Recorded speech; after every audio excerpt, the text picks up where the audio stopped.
제8편 이후락 중앙정보부장과 수경사 윤필용 사령관과의 일화.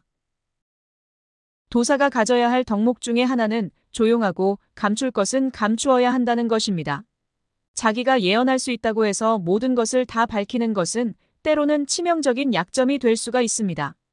재산 박도사는 그러나 충동적이고 다혈질적인 면이 있었습니다. 박도사의 이러한 기질은 음지에서 은밀하게 활동해야 하는 직업적 도사에게는 치명적인 약점이 되었지만 무대 밖에서 관람하는 구경꾼들에게는 흥미진진한 구경거리를 제공하는 요인으로 작용하였습니다.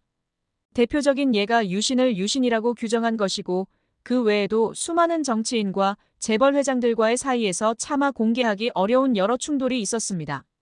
박도사가 권력과 관련되어 곤욕을 치른 또 하나의 사건이 있었습니다. 소위 윤필용 사건입니다.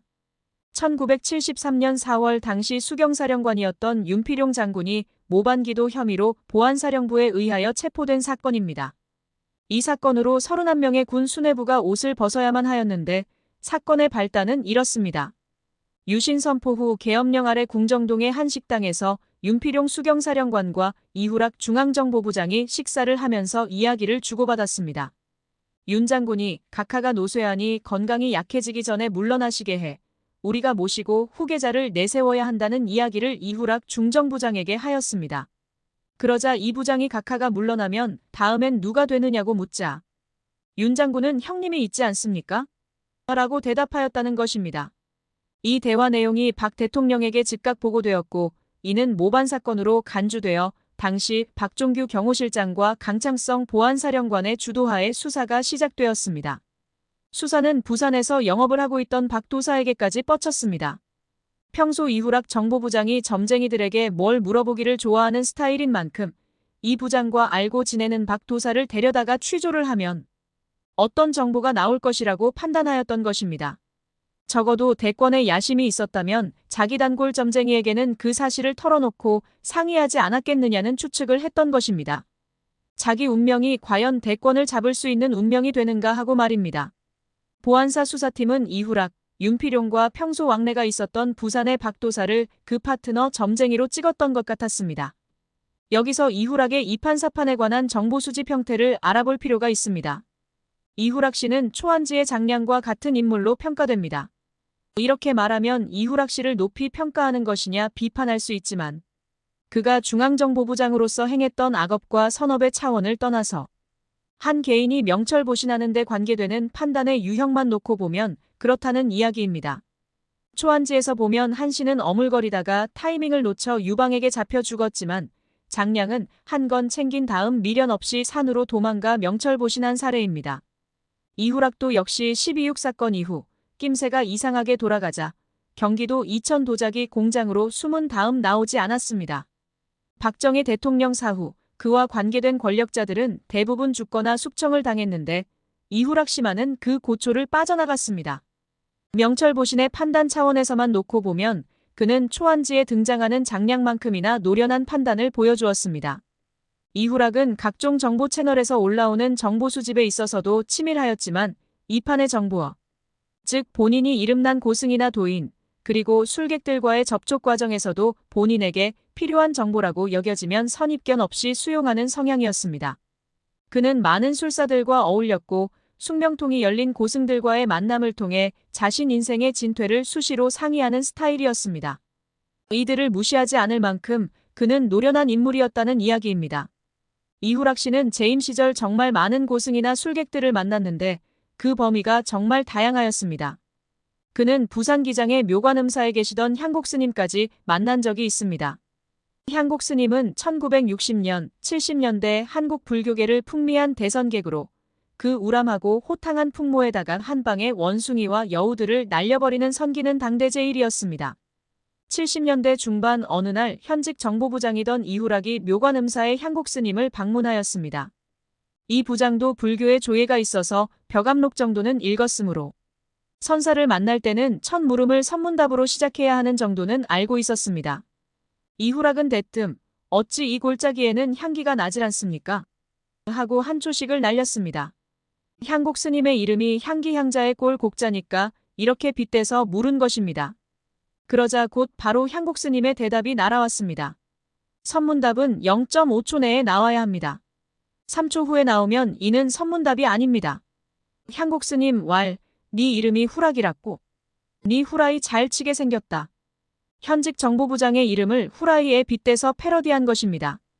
여기가 감히 어디라고 내가 와서 까불라고 하느냐? 까불지 말라는 일갈이기도 하였습니다.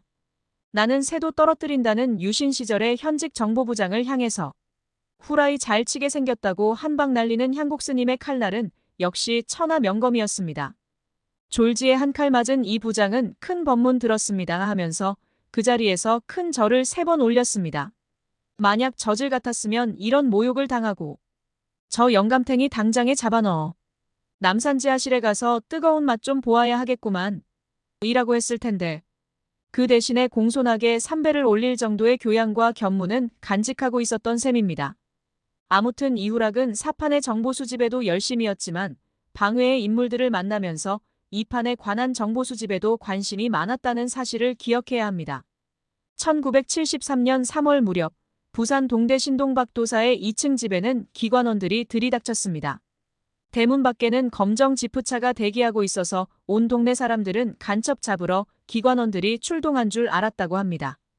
영문을 모른 채 기관원들에게 체포된 박도사는 집 밖에서 곧바로 헬기로 옮겨져 경남 마산지구의 정보부대인 해양공사 지하실로 끌려갔습니다. 박도사를 지하실에 꿇어 앉혀놓고 정보부대 책임자인 K소령은 야, 너 도사야? 도사라면 내가 언제 여기를 나갈 수 있는지 알아맞혀봐. 하고 조롱하듯이 내뱉었습니다. 너 이제 죽었다는 뜻이었습니다. 이 말 끝에 박도사는 손목에 찬 시계를 보더니만 오후 2시 되면 나간다고 대답하였습니다. 이 새끼 여기가 어딘지 알아? 어디서 함부로 주둥아리를 놀려 하면서 K소령은 구둣발로 박도사의 정강이를 걷어찼습니다.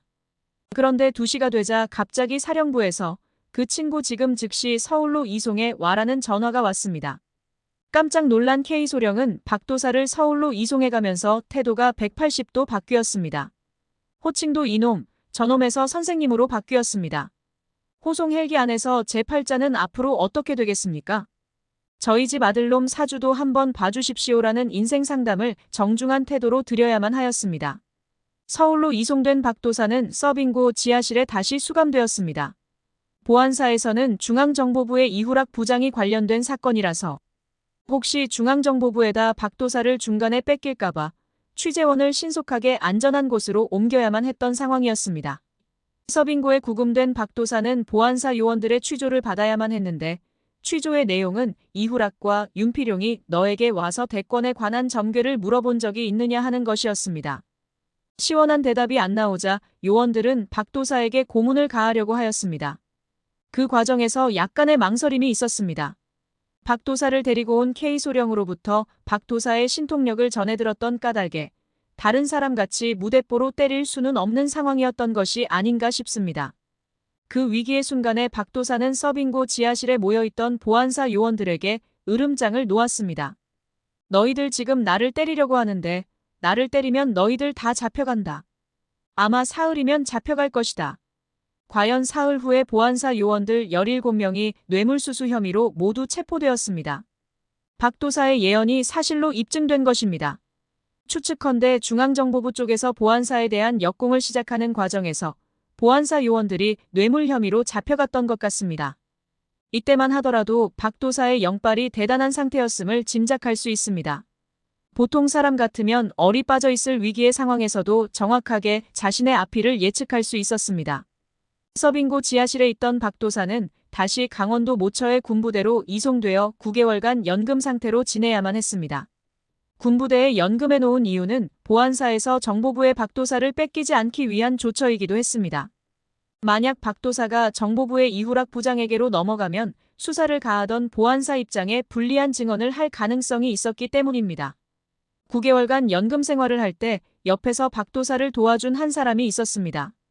최모라는 사람이었는데 어려운 상황에 처해 있던 박도사에게 여러 가지 친절을 베풀었습니다. 이것이 인연이 되어 후일 최모라는 사람이 사업을 시작하였을 때 박도사가 그 보증을 서주게 되었습니다. 그러나 최 씨의 사업이 부도나는 바람에 그 보증이 두고두고 박도사를 괴롭혔습니다. 천하의 박도사도 실수를 한 것입니다. 이 보증건으로 인하여 박도사는 죽을 때까지 채권자들로부터 시달려야만 했습니다. 박도사 본인 이름으로는 부동산 등기를 해놓을 수 없었음은 물론 어디다 하소연도 못하였습니다. 보통 사람이 그런 실수를 하면 동정의 대상이 되지만 앞일을 안다고 하는 도사가 그런 실수를 하면 천하의 웃음거리밖에 되지 않기 때문에 말도 못하고 끙끙 앓았습니다. 세상 살면서 식자층 노릇하기도 힘들지만 도사 노릇하기도 힘든 것입니다. 제9편이 계속됩니다. 구독과 좋아요 부탁드립니다.